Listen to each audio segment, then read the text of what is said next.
दाबली हनी छाती में सहत के गल लाल कोई दिहला दांत से कहत के लाल लाल ओठ तोहार लागता गजरा।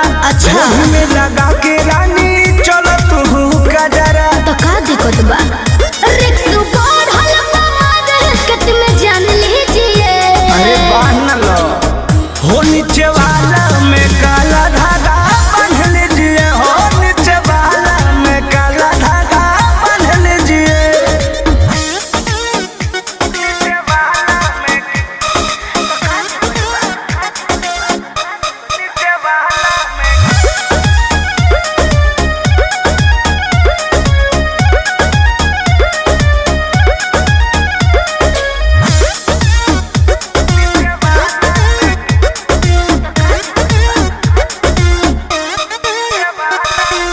कृष्णा बेदर्दी पर मुझ के भिलेली ऐसे अकेले रउआ रिक्स जन खेली हर बर्बाद हो जाए।